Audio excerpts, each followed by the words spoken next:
The views and opinions expressed on From the Mouths of Madness are that of the panel and not of the Geeks Under the Influence Network or their sponsors. Listeners, beware.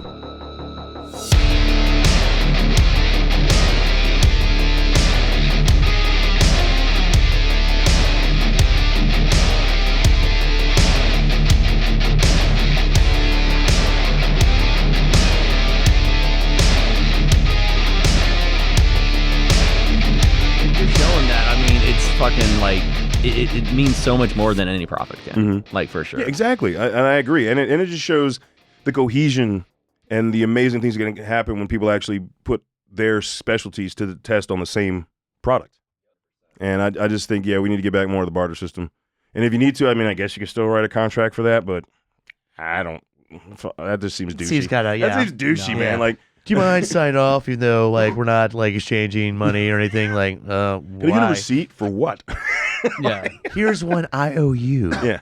That's just as good as cash. Now, what you would need is you still need an LLC, so when you buy stuff for the barter, you can still use that as those sales receipts for your taxes. But other than that, Sorry, I just instantly go to Dumb and Dumber where they open up the suitcase and then instead of money, there's just little pages like, that's IOU. That's just as good as money. And that's the thing too. Like when it comes down to that, it's no longer like about like a contractual obligation where it's like financially you're in debt to somebody. It's just if the other person fucks up, it's like they're a dick. Yeah, they're just a fucking dick. I'm not gonna fuck with them again. Yeah, that's it's all like it is. either make it right or all right, well, fuck off. Yeah, that's yeah, exactly. Yep. And now it's like only one of the two where it's like you lost faith in this person and a little bit less faith in humanity.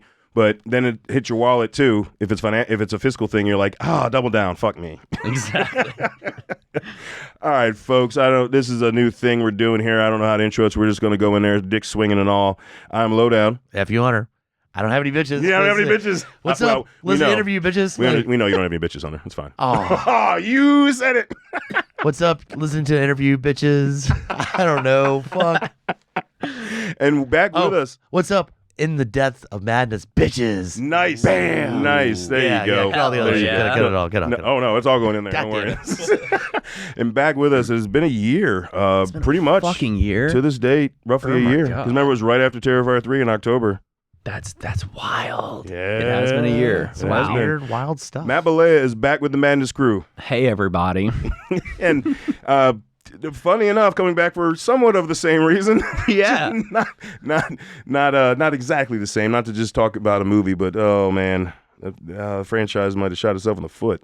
Yep. And that sucks. Yep. Yeah. So as I guess I'll just run with it here. Yeah. Do it. As everyone's kind of heard, there's some drama happening in the world of Terrifier right now, and your boy kind of found himself in the middle of it. Yeah. And so I think we can all agree that we fucking love Terrifier. Dude, we love this franchise. You're staring at art right there. Yeah, I got his head right behind us. And so. I've got so much. I'm wearing a fucking Terrifier shirt that you made. Which I remember. But no, like I just rewatched the first two because we just passed the Halloween season. Mm-hmm. Like I enjoy all three of these films a lot. And I never thought I would have a franchise that I enjoyed as much as the ones that I fell in love with when I was a kid. Yeah, Terrifier kind of did it. Yeah. You know? And it's also that little movie that could. And that's 100%. 100%. Yeah. And that's the thing is that, I mean, like, I took convincing when that came on Netflix. Mm-hmm. I wasn't like, shit. You didn't want to just believe me right away. My son was like, you should check out Terrifier. I'm like, you mean one of the 20 scary clown fucking ones? Because again, anything came out after the It remake, you're like, no, I don't fucking trust it. Technically, it came out before it. It didn't. It did. But the flurry of streaming titles that had scary clowns on the cover. You're right. You're like, how do you get through all that shit? And eventually I was like, you know what? Fuck it. I went to a couple cons, saw a couple things that had Art the Clown. I was like, okay, this must be legit. Watched it. Fucking loved the shit out of it. Yep. Yeah. Yeah. And kind of with me, it was word of mouth. Like my buddy Derek told me about it at a party one night. He was like, dude, because he knows I love horror, you got to check out Terrifier. And I was like, okay. And then he said, there's a prequel movie, but watch the first film first because overall it's better. And then there's this other thing called All Hallows Eve, but just the first one. He's like, don't watch part 2. Yeah. I still watch part 2. Fuck that. We did that on purpose somehow. But yeah, and then it's one of those things I've watched. I was blown the fuck away. Like $60,000 you made that, or like $40,000? Yeah, 40. Yep. Well, yeah. So it. Yeah, 40,000 and some promises. Whoops. Some promises we're still trying to figure out, honestly. Man. Exactly. So, but I mean, everything about it from the jump is just what I advocate for. Just the DIY. You get it fucking done. You make the vision come to light, and you do it with everything, and you get a solid product. If there had been a half-ass on any of that trip, Terrifier would not have been what it is now. But I do believe in that film, it was everything that they had at that moment. Yeah, 100%. And I think that's what makes this so, I mean, essentially heartbreaking for a lot of people in the industry, for a lot of fans, for a lot of people that have been involved in the film that have wanted to come out and say some stuff because of, where this is all based out of. And like you said, the little movie that could. I mean, that's essentially what it is. And that's why it's like, damn it, why does that have to be happening? But that's also why there's so much focus, I think, on this and the importance of like understanding what's going on, why it's happening, and how to prevent it, down the road too. Yeah. Because there's so many people. I mean, you have Damien Leone, Phil Falcone, like both of them created what we have today for sure. But just because they created it doesn't really mean shit when you look at the bigger picture of everything, because there's so many other hands and people that have to be put into this together to expand on this, Yeah, 100%. Like if Damien and Phil fucked up with casting art, it would have been dead out the gate. Oh, 100%. Like for the full length. Like they had the original guy from the original Terrifier and the original Ninth Circle, Michael Gianni or something like that. Yeah, Gianni. I met him once. He's a really great guy, really nice, super nice. He was at a con one year. And he couldn't come back to do it. And I mean, with the way they wanted to go, it kind of worked out better for the creative team. But if they hadn't have found someone that has that prowess that David has, it might not have got past the first film. Yeah. And here's the thing too, to talk more like into like Terrifier, like how it became what it became. I think it's really important to understand the backstory of it and the history too. So that's kind of where Steve Barton, plays his role with Dread Central. Because as much as we love this movie and as great as it's done in the industry, nobody wanted to touch this shit when it first came out. Nobody wanted anything to do with Terrifier. I don't understand it. They were afraid of it. The misogynistic aspect of it, like how just like gritty it was. Horror. And it is, but at the time, there were just no one were crossing those boundaries yet. I mean, also they were moving away. I mean, you just had a decade dominated by Saw and torture porn.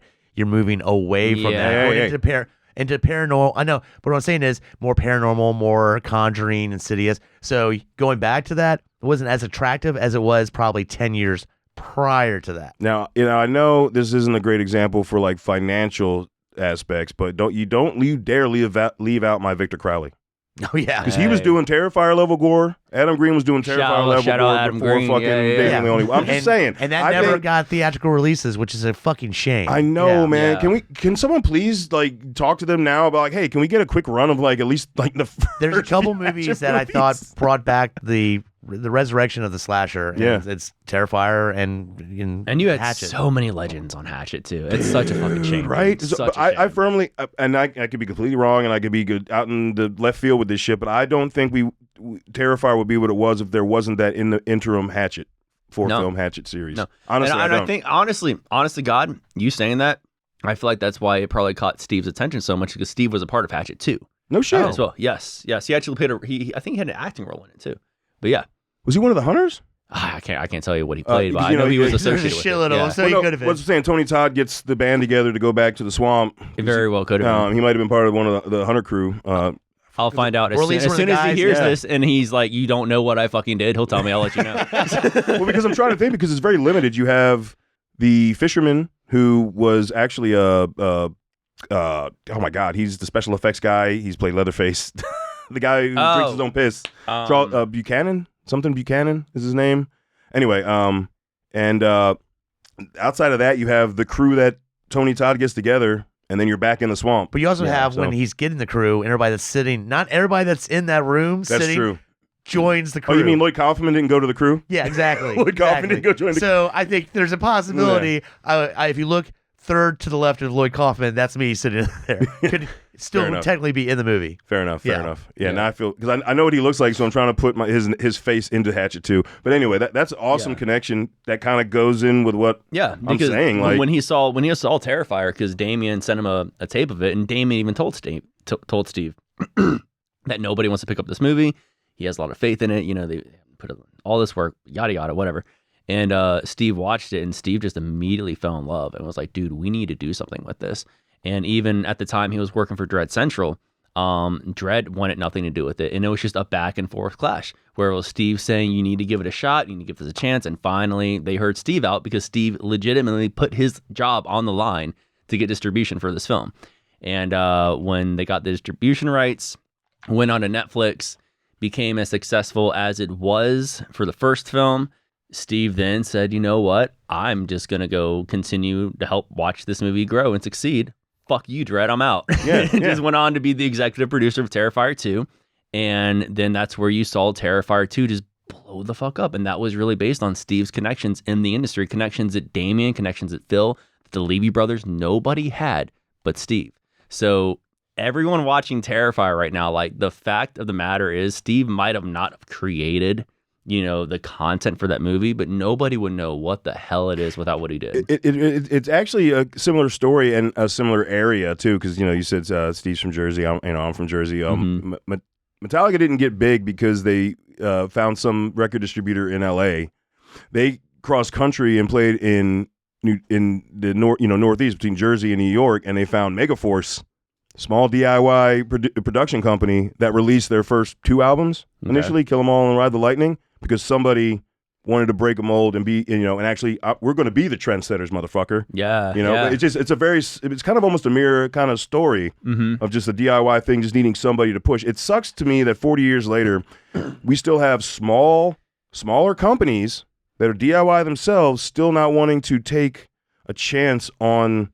Like, you can watch the first Terrifier and tell it's not the same as some, like, we have all seen bad, low-budget movies, okay? Jester. Sorry. I had something in my throat. And you, the first time I watched Terrifier, I did not get that from it at all. I think what's so cool about it is they intentionally, my assumption here, is they intentionally ran with the low budget to portray this grindhouse element that looked like it was shot in that 70s era. Exactly. And that's why you don't even think about the budget, because it just feels so natural in that environment and how gritty the movie is to the itself. budget. They did so good with that. They catered to the budget. You're right, 100%. No, that's exactly what it was.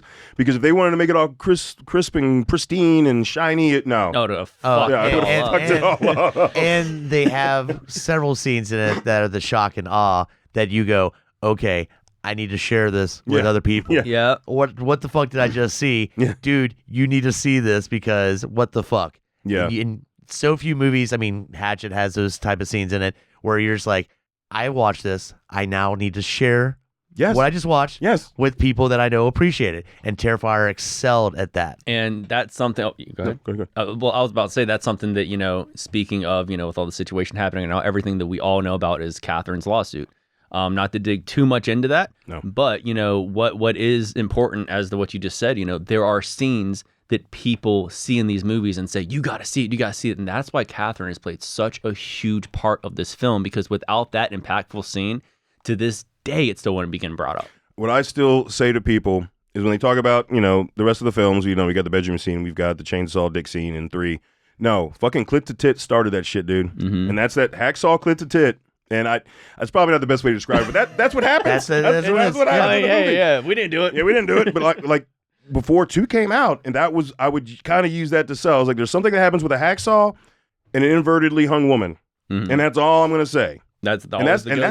I mean, that's the most shocking. But there are some other fucked up shit in that movie beyond that, right? So to the point that I have the Blu-ray of it, and I got it because I remember going on Netflix for a Halloween party, and they had taken it off, and I was fucking destroyed. So that Christmas, I got a hard copy of fucking Terrifier, and it has a slipcover that you can take out and flip it over, and the alternate slip is literally her upside down with the hacksaw. Yep. That's how much they're like, this scene is so fucking important. It's the alternate cover of the Blu-ray. Was the main selling point. And again, not getting to her stuff, but that leads into where the franchise is having issues now. Yeah. Treating everyone fairly. To your point, that image of her being portrayed on that DVD color, those are royalties that somebody should be owed for, those purchases. Yeah, Spirit literally had a Terrifier hacksaw. Yeah. A hacksaw that, what do you reference? Where'd that come from? Yeah. Now, we see it. And it's not Art the Clown. No. Terrifier hacksaw. We see it in his bag, the other two films, but I don't think he actually ever uses it again in any of the sequels, does he? No.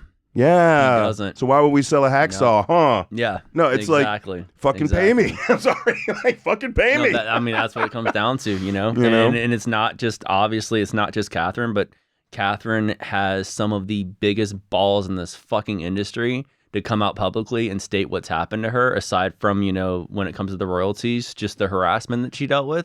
She is so goddamn brave, dude. And there's so many people that see what's happening, that get in the comments, oh, well, the movie's so big now, she just wants to... Who the fuck wants that kind of attention, dude? Exactly. Nobody. Exactly. I you know, and I'm going to state again, like Matt iterated, all we know is what's been released in articles that everybody can read, so that's all we're going to talk about. This is, you know, 100%. This is not our business. It's just what's been exposed to the public is all we have. So, and I have the film.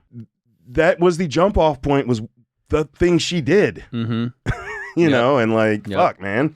But the thing with you know, her coming out and what it's done is it's given so many people more courage to step up and come out too. She knew she was going to get shit. She knew. She knew. But the thing is, people see her getting the shit are the people that have also dealt with their own shit, specifically involving this franchise. And so that's where, you know, we already knew that Steve Barton came out with his autobiography kind of when... I need to read that, by the way. He has the audiobook dropping soon. I kind of want a physical copy, so if I ever meet him, I can get him to sign it. Because I think I just feel like it's going to be a great read. Oh, it's fucking fantastic. It's really good. But so you had Steve's story, you have Catherine's, and then that's kind of comes to like where I'm playing this part, which is just so goddamn unexpected. But so for anyone that doesn't know, so we met through the Terrifier 2 re-release. I think it was through the Art the Clown Appreciation page first. Like, you know, I think you posted something, hey, I'm going to be at West Tower picking up any leftover posters to mail out to people so nobody just takes them and tries to sell them and da-da-da, doing the right fucking thing because people are shitty. And I'm like, hey, I'm going to be at this release too, da-da-da-da. I'm going to go because I want to rewatch it. I'm doing a later show. And like that, I think that's literally how we set up our date. And then Emily joined in. So it was, you know, it was just the three of us in the theater too. I do remember because it was a later show. It was just the three of us watching Terrifier 2. I couldn't make it. I know you wanted to come. Yeah. You did want to come. And there would have been a 4. But we were the 3 Musketeers. That's right. Yeah. And we stood outside for like an hour and a half. Oh, just bullshit. Me, you and Emily about just throwing that shit all up, dude. Yeah, like it was fucking great, dude. And then after that, like following, you know, your connection with Terrifier, you literally mailed out all those fucking posters. Yeah, I had well over 100 that because they did the re-release in I think 5 or 6 theaters locally. And what the deal was, anyone that was associated with the group and, you know, through with Carrie and all of them, their biggest thing they were hearing from the Terrifier guys was, you know, wow, these tickets did not sell like we thought they were. We sent a lot of posters to these theaters. Let's not waste them. Can we get help to get them? That's where I stepped up to help out too. So yeah, I mailed, like I said, over 100 posters to these fans that could not make the re-release for whatever reason. Rather, it was work. Rather, they just weren't any showings around them. And it was for free too. Like we didn't charge anybody. Well, I'm speaking for myself. I don't know what anyone else did, but I didn't charge anyone other than shipping, $8 shipping. And even with that, I mean, I still came out of pocket getting the materials to ship and all that kind of stuff. And all shipping's different if it was international. Your hours, your time is valuable. So you have all kinds of money. Oh, I would. You have all kinds of money in it, dude. No, let's not fuck around, dude. Time is money, bro. So much that like wasn't even really, I don't think, ever considered.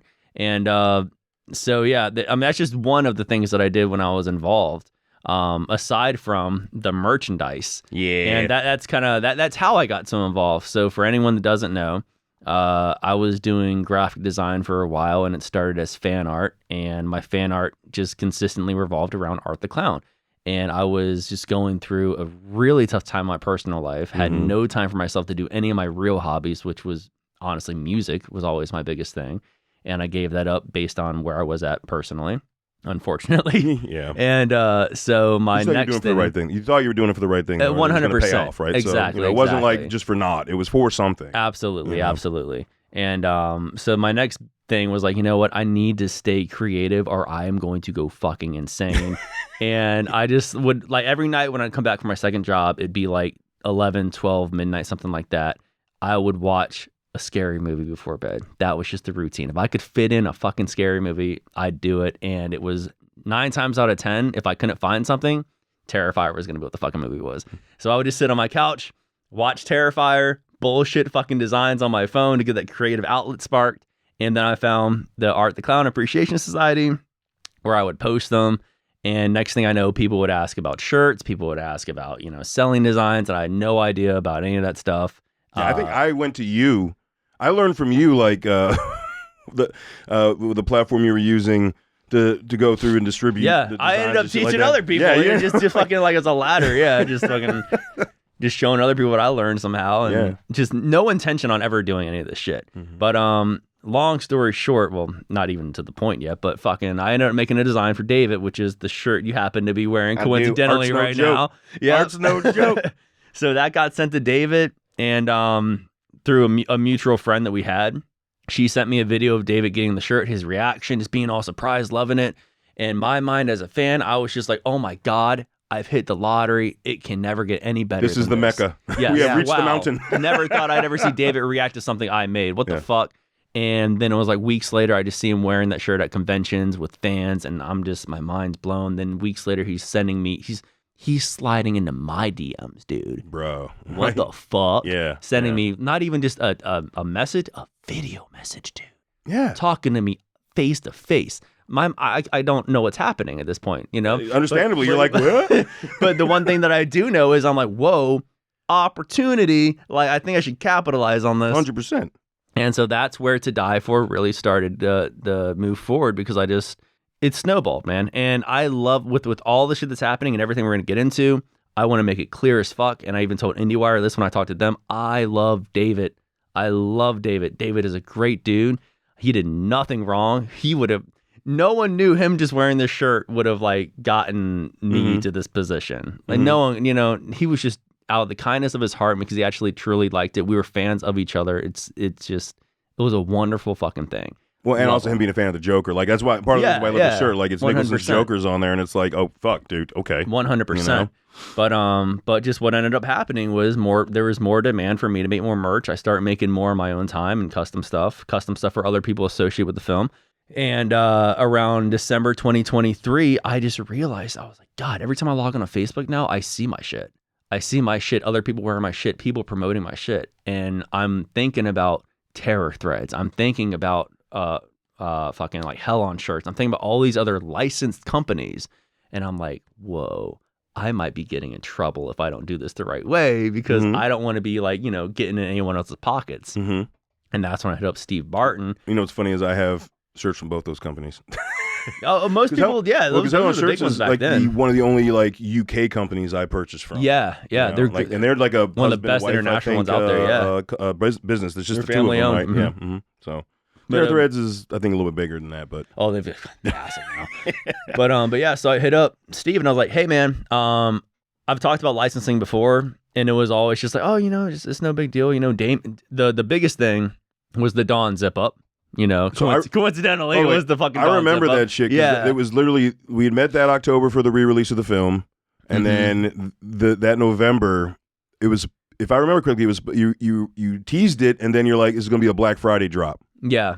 And then the reason why I did Black Friday was because I teased it, and it got so much attention, and I knew that if I made this a regular product, I would make more money than I felt comfortable making. That's what this, honest to God, that's what it all comes down to. Yeah. I didn't want to make too much money off an IP that I knew I wasn't like tied to, like, legally. And so I had talked to Carrie McGuire. I had talked to her about it, and kind of like the idea to make it, fair was, hey, people want it, so let's shorten the time gap that we can have this release, so at least it can be something that you can get, sporadically. And then we went into the holidays for Christmas to drop it again.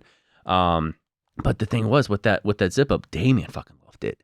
Like I heard from Carrie, Damien was a huge fan of the zip up. He wanted to license it, and his thing was, I need to get it in front of Phil. And that's where the conversation totally fucking stopped. I never heard anything back. So in Christmas, I started making more money. I started seeing the attention. That's when I went back to Steve, who did the merchandising at the time, and I said, hey man, I know that, I've talked to people about licensing, blah, blah, blah. If I'm going to keep doing this, I need to get licensed. This wasn't even, and that's where I think that a lot of like the fans in this group kind of don't understand, is that it wasn't about me like getting mad because I didn't have a license. It was like, no, I don't want to make money if I'm not doing it the right way. And you were trying to be motherfuckers keep trying to pay board. me for shit. Yeah, Above board. Exactly. You know, there's the right way, like the right thing. Like, I don't want to do this the wrong way if I'm going to keep doing it. There's a demand that I did not create.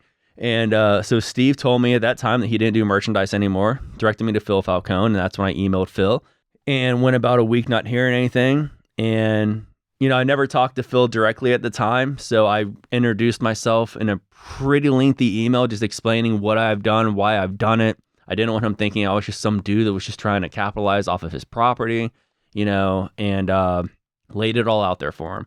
And his response was just like, hey, Matt, I've heard that you've been selling some unlicensed Terrifier merchandise. I don't recall signing off on this. I'm not in the office right now. It was like he just totally just did not read anything.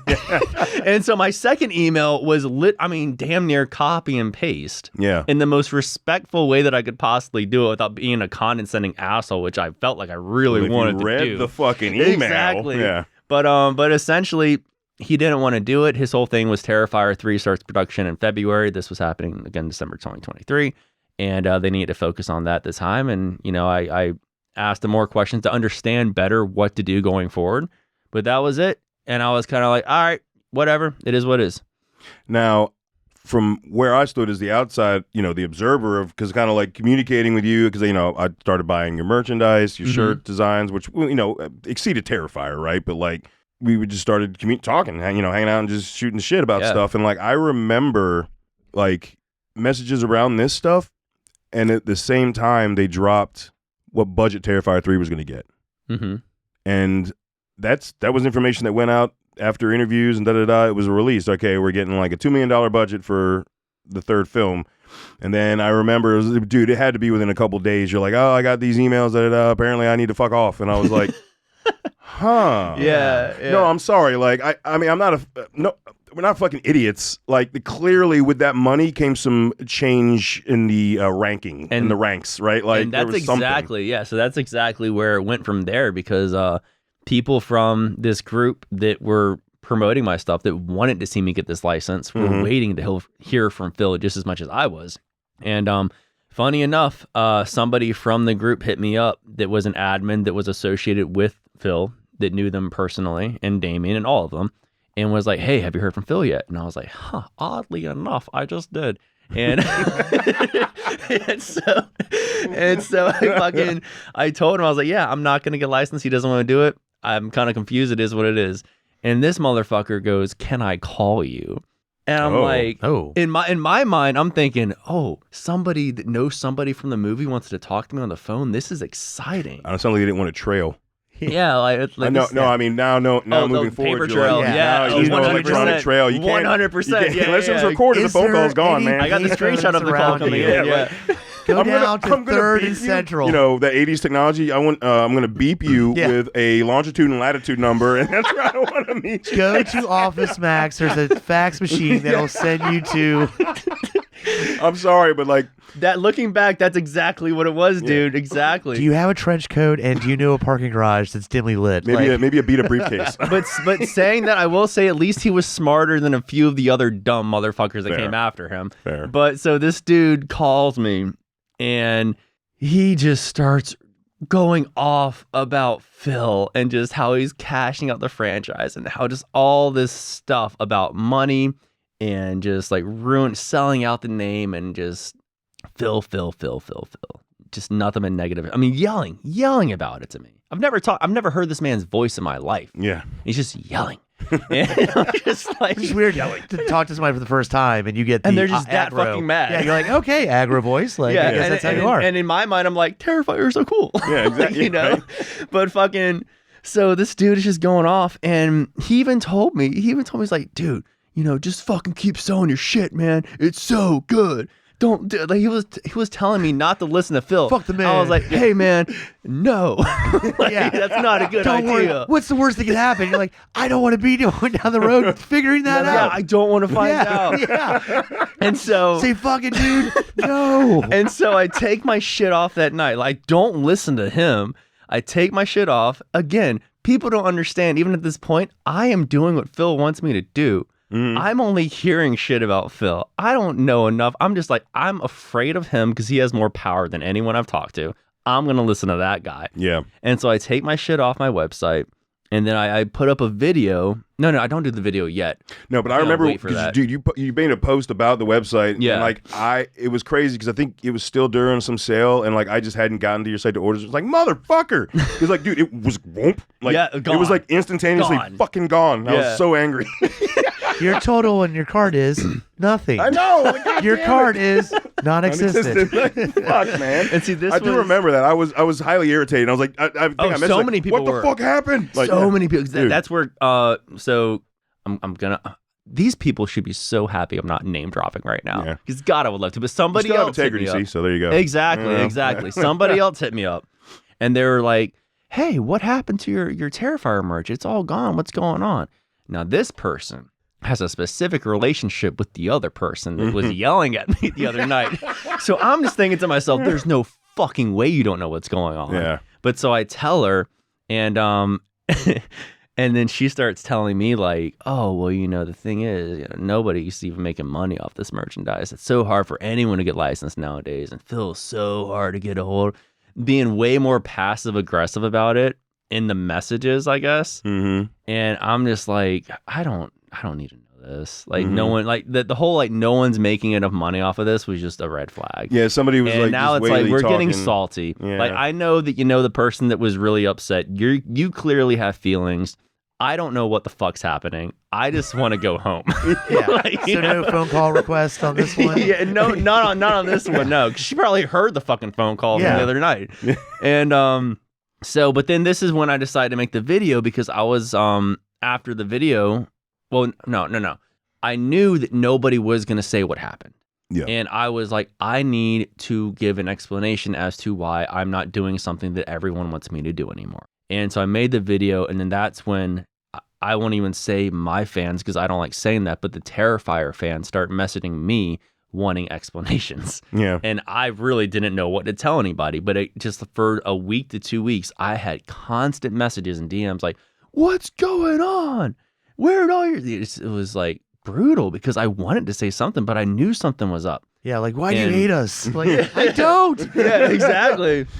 Because, I mean, and there's a fax message I can show you that's going to explain everything. I'd love to show you the emails. we could attest to, like, Hunter and I as Terrifier fans, like, it was very limited on designs Yeah. for the first two films. Yeah. Like, real talk. Like, I think you pre-ordered a Terror Thread shirt for, like, 2 1 year, I think, right? Or was it a pre-order for 3? It was for 3. It was early. Okay. It was because I wanted to have a Christmas, our Christmas That's shirt. what it was. Yep. Because we went to the Red Vein Christmas hunt, right? Yep. Yeah, and you were wearing it. But, like, it was just very limited. Yeah. Very, like, That I don't was think very Hell on rare at the Shirts, time. I don't think Hell on Shirts had put on, had a Terrifier thing at that point, like, right around Terrifier 2. I think they came post. It was- Pre-Spencer's for sure. having Yeah. them. Oh, exactly. well, Then we get into Walmart, Spencer's having Terrifier shit. Oh, sorry. yeah. But Sorry no, about so that. it's like, that I think is why people were so upset, because you were not only dropping Terrifier merch, but it was good. Yeah. Well, thank you. And it was different. Thank you. Like yeah. what I'm wearing, no one has since done anything that is to me as original as this. They're just doing versions. It's great art. I'm not shitting on people's art. I own tons of shirt like this where it's like it's like a scene from the movie, but done with their artistic, stank on it, and it looks amazing. Mhm. This is not that. Yeah. Like Yeah. the Terrifier VA is not that. Yeah. You know what I mean? Like there was God, I missed that. the originality of it is what stuck with me. Mm-hmm. What I stood appreciate out, that, and I think man. that, Hell but yeah. I think it was the same, especially me for the RVA specific stuff, right? Because Richmond, motherfucking Virginia. Well, that's why I had to do. Yeah, I was like, yeah. dude, if I'm doing this in Richmond, I want people to know it's coming from Richmond. Richmond, like, straight motherfucking up. Virginia, as Yeah, Randy yeah. Blight says in every fucking show. Hell yeah. Richmond, Hell motherfucking yeah. Virginia. But then everything outside of that was just more, that was general consumption. It was just designs that you weren't seeing. Yeah. And it was a very crazy time to fall into like the era of this movie because, like you said, it just a lot of people weren't doing it, and that's why I feel like my shit popped off so much because I was just so consistent doing it because I was so bored. But it worked out to your favor, being exactly. And you made designs that you weren't seeing. That's Yeah. the other thing. That's what I'm saying. Like I've never seen a design you're like, like oh this man, before. I wish I had, but nobody has it. Fuck, maybe I just do it myself. Like Yeah. so, it's not like you were just trying to oh this is where I could really strike it big. You had initiative because what you personally would wear and wanted to see and had one to share with other people. Yeah, because I always see you when you were making shirts. I always saw you in one of your shirts. Like it's shit you wanted to wear. It wasn't like exactly. It wasn't like just. I want to make shit that I want to wear. I was like, it needs to be fucking badass for myself too. Yeah, exactly. Like, if people like it, that's even better. If they don't, fuck them. That's what some people don't understand about creatives is like when we think up shit, it's also because we fucking enjoy it. And I'm sorry, but at a certain point, I want to think of me first with my shit I'm creating. Oh, you have to. You have to be you have to be your biggest fan. Like straight up. If you don't, because you don't believe in yourself, how are you gonna fucking sell yourself to somebody else to believe in you? Like what the fuck? Exactly. But yeah, anyway, sorry. I mean, it's a good pivot because I mean, it's just like that era was so interesting to come to be involved in at that time. But yeah, what happened with these people hitting me up was, more people that were associated closer to these people from Terrifier were contacting me, just asking how I was doing, and then there was just the one guy that really just broke everything for me. Again, no names, but he reached out. I talked to him before. I actually reached out to him prior, months and months, maybe even like a year back from this time, getting just advice from him, trying to figure out, just what he thinks I should do with certain like ideas I had because of how well he was doing or is doing. And though we never talked a lot. So he hits me up and the first thing he says is, "Hey, Carrie told me about what happened as far as, the Phil stuff goes." Yeah, I was gonna say. And I was like, why? Again, why did she why tell are people you this? relaying information to people that probably shouldn't have this? Because like you got told shit you probably should know. Apparently other people are getting told shit about you that they didn't need to know. Like what the fuck is happening? Why are y'all talking? Like again, and then we still have like the fan perspective here of my brain. Where I'm like, why are you guys talking about me? But then the fan side of me is like, oh my God, they're talking about me. Yeah, so it's like, I'm what a big deal? This is a crazy balance. I'm trying to the professional versus the fandom shit. But so he ends up telling me that well, the reason why, things couldn't work out. Well, the reason why Steve directed you to Phil was because Steve got fired. Oh, and I was like, I remember when you told me that. I was like, wait, like what are you telling? And then he goes on to tell me the reason why Phil won't work with you is because they've raised their royalty rates to 35%. So if what do you say? Like, be ready to pay Phil $10 per shirt. No one's gonna buy a shirt that costs that fucking much. God damn it! Like I can tell you as a consumer, I'm not. Well, it's not so much about how much it costs for the consumer. It's about how little the artist is making. Exactly. That's like the problem. You manipulate artists, those royalty fees so the IP owner gets more than the artist is actually making the shit the IP owner wants. That's the problem. Well, that's what I was going with. Like for an artist, not all artists are going to have a level of integrity you do, Matt. So I will say that what I've seen in other instances, not related to this, but like the shirt price would get raised, so the artist 100%. would make a profit, a higher profit, so it would end up in the end consumer. Yeah. Now, not in this instance, but I'm talking in general. Generally, that's what happens. So let's talk about that. Let's talk about that. So for a shirt, for anything that comes down to like merchandise for a shirt, the average percentage that the artist or whoever is making the shirt is going to make profit after production is going to be 40%. That's the average. The average royalty fee that an artist would pay an IP owner to sign on to a license agreement would be between 12 and 15%. Like when I did Return of the Living Dead, my royalty was 14%, but I also had a down payment. We won't get there. We're not going to get there. But that was the That'll percentage. Be another interview. Yeah, that'll be another talk a year from now. To be continued, folks. Folks, the man's been through some shit. I'm just saying. Yeah, I've learned a lot. That's why I'm talking out now. Next week on. But so that between 12 and 15, that's a fair percentage because that's what the IP owner gets. The IP owner is already making money off the IP. That leaves the artist a little bit extra profit to get for their work too. Fair enough. So consider what I just said and think about 35% for the IP owner.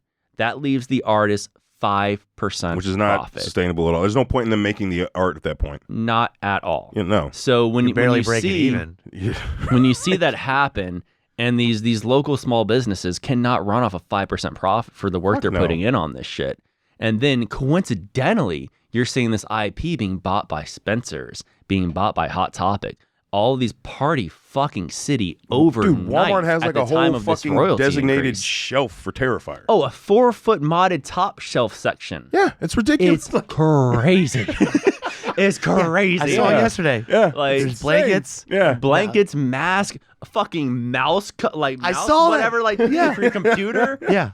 Insanity, dude. So it was literally the biggest middle finger to every small business, local artist who tried to help get this franchise off its feet, hit the ground running. And the thing that hurt, and the thing that hits the most, obviously, I know From the Mouths of Madness is not just some giant podcast. It's still a small DIY, your neighborhood friendly horror podcast, right? Which I fucking love. I really don't care about like reaching the stars. It's like if people find us, they listen to us and they laugh, and we made someone smile at some point in the day. One person makes That's all. worth That it. legitimately is all I fucking care about. I want people to have fun. That's why I say join the conversation. We want people to have fun and just talk shit along with us. Maybe find something new or whatever. I don't care about the other shit, and that's because Geeks on the Influence never started for that. Yeah. It was all about good time, right? And that hurt me just in that still existing in this DIY level of like, wait, so you're okay with these Walmart of all fucking companies? The piece of shit they are. I'm sorry, but they are. No, straight up. Yeah. And like how they treat their employees and all that shit, but yet you want to fuck over the guy who's actually passionate and gives a fuck about things, or the people, not just the guy, but the people involved. You want to fuck them over. Considering how Terrifier grew was because of the passion. They were the DIY. Right, back to what you said originally. It literally wasn't, like when I got into Halloween and there several had come out, it was already a known property. Like, yeah, you're not shocked to see a Michael Myers thing at Walmart or Spence or something like that. Scream or anything like that. Or anything. But for Terrifier, it didn't have a big theatrical movie. No. It started because of people's passion and bringing build up. Word of mouth. So it's weird to go from, again, we're talking about before the third movie even came out, where it went from, 35%. Like, you know what I mean? Like, automatically. Yeah. That's some ballsy shit. Yeah. When you think about how the franchise grew. It almost, and like, hearing that, because I mean, you were vocal then when it happened, and with stories and stuff. Oh, that's you why were very they vocal. fucking hate me. Yeah, you were very vocal then, and I remember seeing that. I'm like, wait, these motherfuckers only made it to their second film, and then they forgot where they came from. Yeah, I let that shit slide for a couple months, and what made me end up just speaking out was seeing the people who were complaining about how bad shit was to me, but then posting about buying the new Art the Clown fucking pumpkin spice soap. Yeah. Like, and I was like, I'm sorry, what? Okay. Yeah, no, there is. Oh, they came out with soap, stress balls, like all this shit. When Phil told me they were not going to do like merchandising shit because of the Terrifier 3, they were dropping fucking bars of soap. They were like $15 for a bar fucking Art the Clown pumpkin spice soap. They had stress balls. Which doesn't even make sense. They could do like a berry blood flavored spended thing. And so, what the fuck's happening? Yeah, why are they doing? I mean, I get Halloween, but like, there's also it's Terrifier blood. Yeah, but so or at least bleach, salt and bleach flavor. I probably would have never even said anything. That would have been great. Yeah, some bleach. Oh, no, I'm sorry. But yeah, so it's like I kept seeing them promoting this shit, but then telling me how they really felt. And dude, I went through so much shit in my life while this was happening. I'll just keep it real. There's no apologies. No one has to say sorry for all this, but the divorce, trying to figure out how to like keep my kids in my life, my dad having lung cancer, all of this shit occurring at the same time. Bro, when I tell you I stopped giving any fucks about anything, I was just about speaking my goddamn mind and keeping shit fucking real. Which so when I start fucking sanity, right? Exactly. I mean, it helps you keep your sanity. Exactly. You can't waste that energy trying to like put other people's shit together and help, fuck that. I just don't give a shit anymore, dude. So when I saw this fake manipulative shit, and then you're also manipulating the fan base that got you to where you're at today to fucking get more money from them. Yeah, no. After this Indiegogo bullshit that like, nah, fam. I was like, you know what? I know that no one is going to fucking understand what I'm doing right now, but I'm going to fucking speak some real shit. And I did that, and it did not pan out very well. I mean, there's always before change. There's always the one martyr, right? I guess. But that, I mean, today, I mean, Family Guy, hey Dan.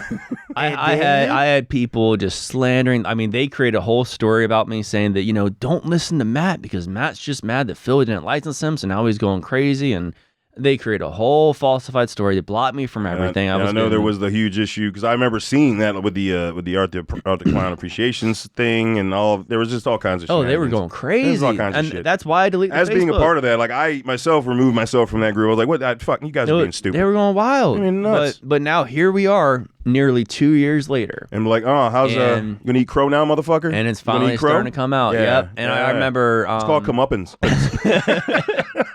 We call it comeuppance. When I got back in contact with Steve, when I found out that he went through his shit, Steve and also Danielle too, his wife, like they both told me, they're like, just patience, patience, Skywalker. Like it's gonna pan out eventually because this is not the way that they can like have something successful long term. It's not sustainable.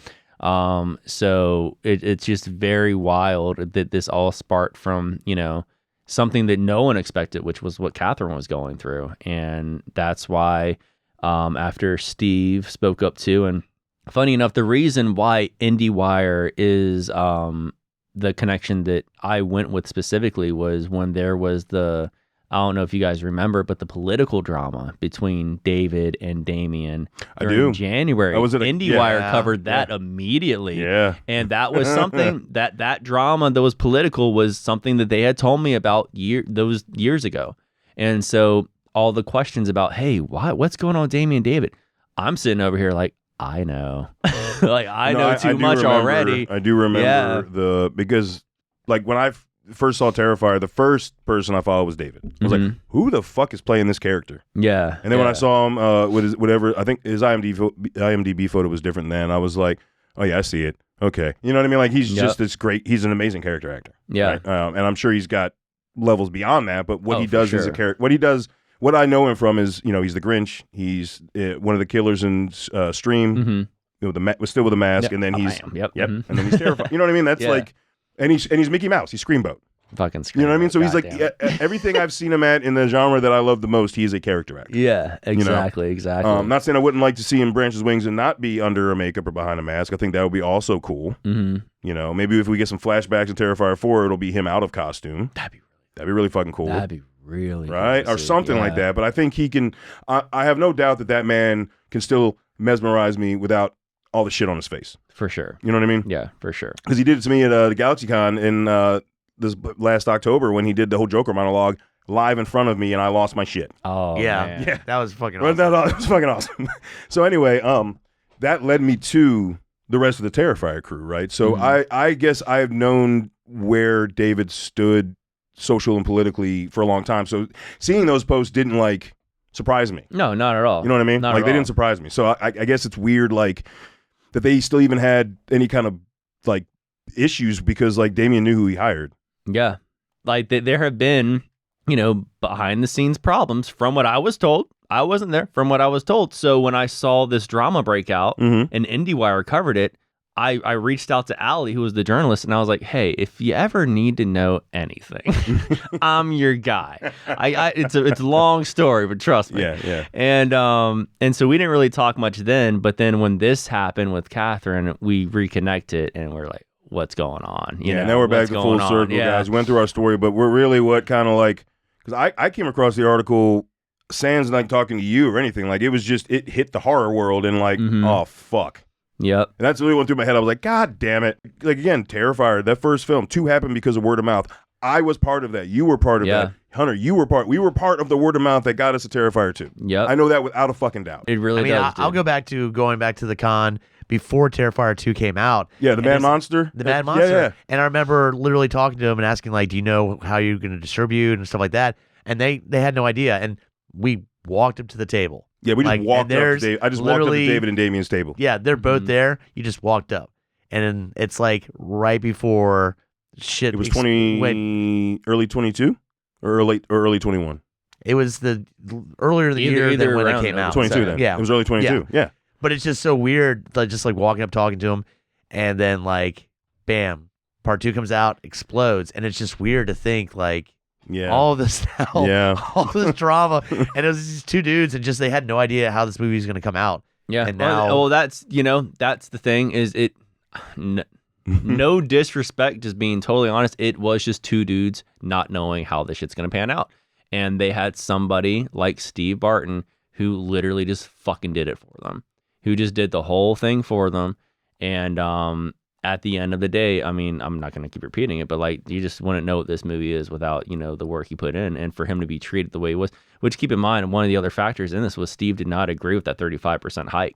Like, they were originally doing 15% for their royalty. And so that was just one of the many issues that, you know, Steve saw and was a red flag. But the way they handled, you know, Steve and moved on from him, that is his own story, which you can read about in A Comedy of Tragedies, coming out on audiobook before Christmas here. Nice. But who's reading? I can't remember his name. Okay. They had to switch him up last minute, but it's somebody else. That's always the thing with audiobooks for me is the guy, I gotta like the person's voice. Yeah. Like, legit, if I don't like your voice, I cannot listen to you for 3 hours. I'm pretty. Steve got someone that, you know, we brought. You know what I mean, though, right? Oh, like, absolutely. It's like I can't. Talking like this. No, Exactly. no. It's the exact same thing with a podcast. If I cannot get past your voice, like I don't enjoy hearing it, I'm not listening to a podcast. I'm sorry. You got to have a good voice. I realized the Hollywood Circle was like God, like a dying. This isn't NPR, goddammit. And I've had some where I'm like, nope.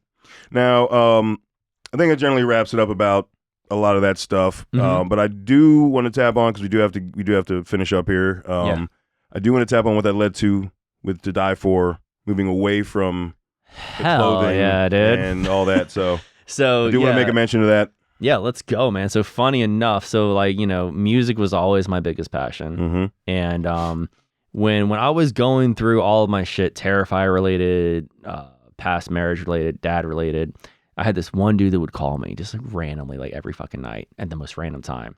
And not every night, but just random nights. Tyler Morris. And he would just call to check up on me. Someone I hadn't seen in years, but for whatever reason would call, like, hey, Matt, how you doing?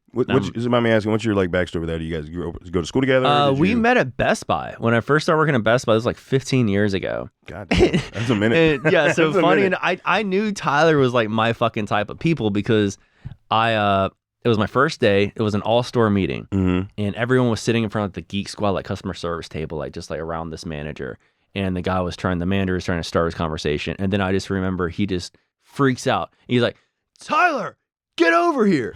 And I turn around and here's fucking Tyler with these tight fucking pants on and just MySpace 2008 emo haircut, just laying on the fucking floor, and just stands up and, oh, dude, and just walks over to everyone. I'm like, yo, I fuck with this guy.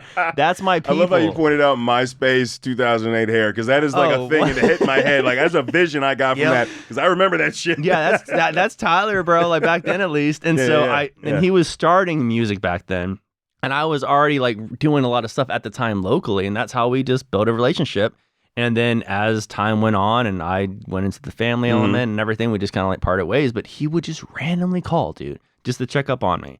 And every time I told him how shitty things were, he was like, bro, when are we going to write about it? When are we going to write about it? Come over so we can write about it. I'm like, And then after the divorce, after I got on my own, after just hitting rock bottom, I just was like, dude, I need to write about it.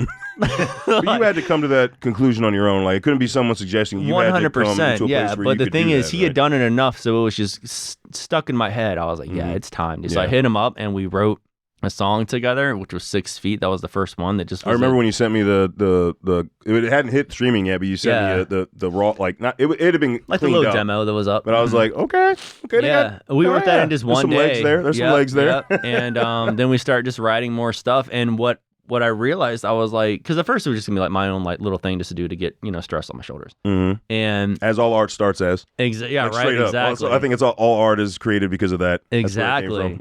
And so I realized, I was like, oh shit, there might be a cool opportunity to kind of like combine these things I've been doing.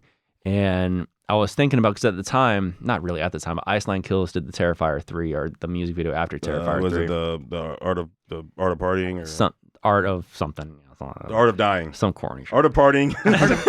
Which is the sequel song. Art of Partying. But yeah, so I was thinking, I was like, dude. Sorry, side note, that is just that I did reference. That is a reason it was in my head. That is a Richmond, Virginia band. That is a album name and song track of Municipal Waste. Oh, let's go. Let's fucking go. Good shit. Thrash all the way out. Thrash all day, baby. Richmond, fucking Virginia. Hell yeah, dude. But yeah, so I was thinking, I was like, man, like, what if I could find a movie to write a song about? And I was thinking back to my connections, and one movie that I was helped a lot when it came to marketing was The Fetus. Yeah, you were promoting the condoms and I was the first person that had condoms at conventions and shit, throwing them at anybody was walking. I'm throwing them at you, dude. I wish That's right. that film got that limited. It happens all the time where there's been times I've caught a film that only had a 2-day theatrical release, but I wanted to see it so bad that I went to go see it. You've been there. If the Fetus had done that, I would have went to one of the shows. Well, they did it in March. And they just did not get enough. They did not come to Richmond. They were nowhere near Richmond. And we have a lot. Richmond specifically has a lot of theaters. Outside of Regal, we have like 2 other chains. Yeah. We have a lot of movie theaters. And a couple independent ones too. And a couple, And that's That's what I'm saying. We have so many cinemas within 20 minutes of the city. They just went through a rough patch with their distribution, which really sucks, dude. But yeah, I mean, just based on my relationship with them, I was like, yo, like I might be able to do something why don't we write a song? Why don't we just try? It's random as hell, but I reached out to Joe, who was the director, and I was like, hey, man, not doing a lot of the design stuff anymore, but I do play guitar, and I do sing, and I want to write you a song. And he was like, what the fuck? He was like, I've never done that before. Like, give me a shot. Like, if you want, we can do something. I'll send it to you. If you like it, you like it. If you don't, you don't. And so he was down with it, and that's when we wrote The Devil Inside, and we wrote that song again, like in like 3 fucking days, dude. Like Joseph, who wrote the instrumentals and everything. Like he did all the production, the guitar, the drums, the bass, all that shit. Mm-hmm. He just did it and sent it to us. He was like, oh, whatever. And we're like, whatever. It's perfect, dude. Like, it's great. And so Tyler and I just went to fucking work, and like it was done. Yeah. We sent it to Joe, and Joe was like, holy shit. Mm-hmm. And then we ended up doing the music. And at that time, it was like, yo, let's transition To Die For into a band. I was going to say, so then you keep the name alive. Came. Yeah. And you keep it alive because we can stay in this horror realm that we started in, just in a new industry, so we can kind of like combine both worlds together in this unique, original way. And now we have like 4 songs out. And the most recent is Ass Kiss. There we go. And what's so funny with that is we started writing It's heavy as fuck too, folks. It's fucking heavy. It is the heaviest release. Yeah. Oh, for sure. It is sure. Like that shit made my balls rumble in my truck. It's I got a sub. It was banger, like, oh God. It's a fucking banger. I'm being for real. Like I was waiting to like talk about it with you in person versus just be like, hey man, awesome song, because I think digital is still lame for sure versus like in person, definitely, and like that is the heaviest shit. Yeah, exactly, right. Like I get you middle horns, man. Fire. Yeah, exactly. But like that shit hits. I appreciate it, man. And then tell the rest of your bandmates that shit hits. Dude. Hell yeah. Like, hopefully they listen to this. Like shit fucking hits, dude. For sure. Yeah, we wrote that in February, and it was about all this Terrifier drama. Because I was like, dude, I something I got to write about because it really affected me. Yeah. And fuck those people. And so, like, we originally were going to release it in a subtle manner that not totally just like be like, fuck Terrifier. Like, we didn't want to do that, but just enough for me to feel like I got off my chest. But then. And I'm not there. I'm not there with like, fuck Terrifier. And honestly, me neither, dude. I don't think. Like, none of us are. Everyone wants the most success in the world for that film or any franchise like this, but do it the right fucking way. Yeah, man. Just do it. Do everything above board. Shit. If you always keep your fucking moral compass pointed north, then you would never have to worry about bullshit. Yeah, because here's the thing, and I meant to bring this up earlier. I'll spin back around to ask us in a second, but the thing that's great about Catherine coming out that's also unfortunate is more people are speaking up. More people are going to come out, and this is not the last we've heard of these stories. Oh, no. And it sucks, but it's so good that it's given people the confidence to come out and speak up. And that's where, I feel like I had to do my part, too. Yeah, 100%. So this isn't the end of that. But when it comes to Ask Us, though, as far as that goes, we decided to drop the song, and coincidentally, right before, that's when Catherine dropped her story. And we were like, okay, if this is out there, then we're just going to fucking hammer this shit and just like let them know what it's really about. Because it's out there now. Yeah, exactly. It's nothing we need to tell. It's already telling enough. So we're just going to fucking piggyback on what's happening. And actually add more depth to it because it's a different scenario. Exactly. It's legitimately like a different scenario because you're not... It's just coming from how it's negatively affected things directly outside of the film as well. Mm-hmm. Yeah, 100%. Like Catherine's thing's internal. Yep. Right. And then everyone else speaking about you, Steve, it's external to the film and how they can't even they fucked up connections that way too. And it's like, and so that entire song is really just like a shout out to like anyone going through that fucking shit, bro. Yeah. Like anyone. I mean, there's just so many independent artists out there that just get taken advantage of, and it's just fucking disgusting. And no one has, I don't want to say they don't have the balls to speak up, but a lot of them base their living off of what they do in this industry. And what's insane to me is that we still deal with that in 2025. Like I could see maybe in the 60s not that it's right, but like, okay, you know, there's a lot less ways to track things, and you're an independent artist, and someone just takes your art and just runs with it or whatever. But like, it's 2025. Yeah. Almost 2026. How the fuck are we still dealing with that shit? we need to figure something out. You know what I mean? Like, goddamn. It's kind of scary because it's almost just a cultural thing now of people being threatened to be sued and we do this. Like, shut up or this is going to happen. Yeah. And like, it's the new bully tactic. Yeah, you're right. 100%. Fuck bullies. 100%. But it's like dude. the top bully tactic now is like, if you don't back down, we're going to fucking sue you. You don't back down, we're going to, do this. Like, it's just the mentality that's happening now, and it sucks because there's so many people in so many different industries and occupations that are fucking backing down because of just the mention of it. Yeah. And this goes, it scares the shit out of people. But what people, I'm not gonna say this in a manner that's like, don't be afraid to get sued. But I will say, when it comes to like that threat, that's just coming from people that have the money to fucking do it, but don't have any fucking backing to show a judge any good reason for it. Yeah. So most of the time, those threats don't even follow into anything that, they're looking for as far as like fucking you over. Yeah. And that's why for me, I'm just like, come at me, bitch. Yeah. Like, what are you gonna do? What are you gonna fucking do? Like, you want to bring me to court? Okay. Like, let's look at what you've said. Let's, just have the facts ready. If you know that you're not in the wrong and you've been treated wrong, dude, stand the fuck up for yourself. Exactly. And that's what I'm trying to do for these other artists right now. Like, that's what it comes down to.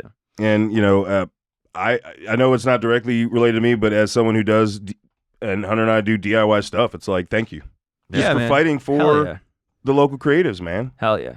I mean, and like that's why I wanted to have you on, because hopefully people that listen to us, it's another way of fighting, of getting that story out there to other people that might not have read Creepy Catalog or have read the IndieWire. That included Steve. I didn't want to mention the IndieWire one had interviews with Steve and they've covered everyone. Yeah. So where the Creepy Catalog is more about you, What to Die For, and kind of what you went into with that. But like, if you guys want the IndieWire one, has also comments from Steve, so you can get a little bit of that from him as well. So I think we're gonna wrap it up. I think we got the gist of it out there.